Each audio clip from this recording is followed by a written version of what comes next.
Il est son propre dramaturge et son meilleur critique. Il a bâti sa vie comme un metteur en scène qui l'a propulsé star planétaire. Karl Lagerfeld, bonjour. Bonjour. Star planétaire, c'est un label qui vous convient? Oui, je me suis fait. Oui, vous y êtes fait? Oui. Tout bonnement? Oui. Alors, nous sommes dans une émission de cinéma. Oui, je sais. Et vous prêtez votre voix, une fois n'est pas coutume, à un film d'animation. Moi, j'ai déjà prêté ma voix à d'autres choses, dans pour Rockstar et pour des jeux comme ça. J'aime assez ça. Pour Totally Spies, dessin animé adapté de la série du même nom, qu'est-ce qui vous a séduit dans ce projet? Est-ce que c'est la méchanceté du personnage? Le tout. L'émission est pour enfants et pour gamines, mais elle est quand même rigolote. Moi, je trouve ça drôle. J'ai porté des jabots.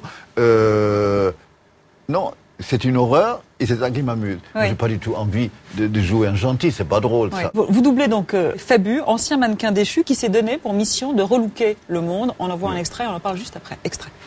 Fabutopia est un luxueux havre de paix où seules des créatures parfaites telles que vous et moi méritent de vivre. Pour tout vous dire, je n'ai pas eu une enfance heureuse. Mon apparence m'a valu que des moqueries. Alors, je me suis créé ce look parfait, dans l'espoir de devenir un célèbre top modèle. Mais personne n'a su m'apprécier à ma juste valeur. Personne jusqu'à ce jour. Car maintenant que vous avez tous adopté le look fabuleux, j'ai pris ma revanche sur cette injustice. Je vais pouvoir faire exploser la Terre et éliminer ainsi tous les noms fabuleux. Alors, Fabu kidnappe des individus, les relook, les séquestre dans une station spatiale et envisage de détruire tous ceux qui ne partagent pas sa vision du monde. Difficile de ne pas y voir une métaphore avec le monde de la mode, les diktats de l'apparence, de l'ultra-consommation. C'est une métaphore avec l'idée du monde de la mode. En réalité, c'est pas comme ça. C'est un monde comme un autre. Mais ça, c'est encore la déformation de la vision d'extérieur. Qui a été créée par les gens eux-mêmes, d'ailleurs, par les médias, par toutes sortes de choses. En réalité, c'est un travail comme un autre. Oui. Vous doublez Fabu en version française, mais vous êtes une très bonne affaire de votre propre aveu, puisque vous êtes quadrilingue.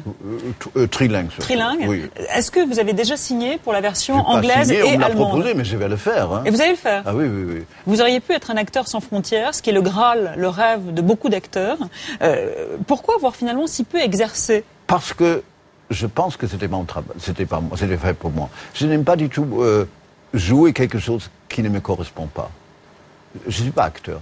En plus, on m'emmerde d'apprendre des textes qui ne sont pas de moi. Il y a assez d'acteurs bien au monde pour jouer ce qu'il faut, et donc c'est les métiers qui ont envie de ça. Moi, j'y pense jamais. J'y pense si on me le propose, mais à froid, je n'y pense pas. Vous faites de la photo, on pourrait s'imaginer que la réalisation pourrait être l'étape suivante. Vous avez réalisé un petit clip sur Chanel, avant les 2 biopics qui ont été réalisés. Oui, que j'aime pas trop. Vous n'aimez pas ces 2 films? Non. Oui, vous l'avez dit d'ailleurs. Vous dites, je ne suis pas là pour applaudir ces trucs. Moi, je suis un fan absolu d'Anna Mouglalis. Parce que, je pense qu'à la fin, il y a une telle saturation que ça fait presque tort à l'image de mode Chanel, parce qu'on n'en peut plus. Moi, j'en peux plus. Oui, mais et puis quand j'ai lu dans un journal que, comment s'appelle la petite Audrey Tautou dit, oui, de Chanel, j'ai mis les bottes pour la pluie, je me dis, bon, celle-là, elle voulait le chèque. C'est ce que vous vous dites? Mais quand quelqu'un dit des choses pareilles, on se dit ça. Puis l'autre jour, je venais dans un gala quelconque, une photo dans une robe jaune. Eh bien, rien ne fait plus tort à notre image que ça, franchement. Mais c'est peut-être très bien. Je suis sûr que c'est un grand succès populaire. Ça fait plus d'1 million d'entrées. Les producteurs. Bien. Il y en a qui font 20. Mais voilà. Les films qui se passent dans le Nord, ils font 20. Alors je préfère. Les ch'tis. Que je trouvais très bien. Les ch'tis. Les producteurs, effectivement, s'attendaient à un succès équivalent à La Môme. Mais revenons à... Non, mais La Môme, c'est peut-être mieux aussi.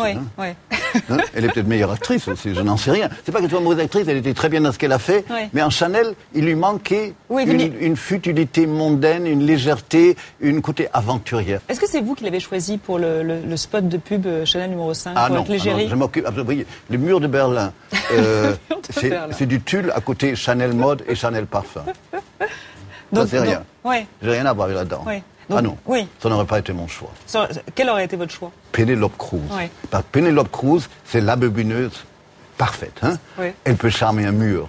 Un jour, je lui ai envoyé un ami qui est gay pour lui porter quelque chose. Le type est revenu, je suis amoureux. Il était absolument sous le charme. Il était entièrement épris de Pénélope. Ça, c'est des embobineuses. Ça, c'est comme ça que ça doit être. Donc Pénélope. Ah oui, je l'ai trouvé génial. Karl Lagerfeld, merci. Totally Spies sort le 22 juillet. Très bien.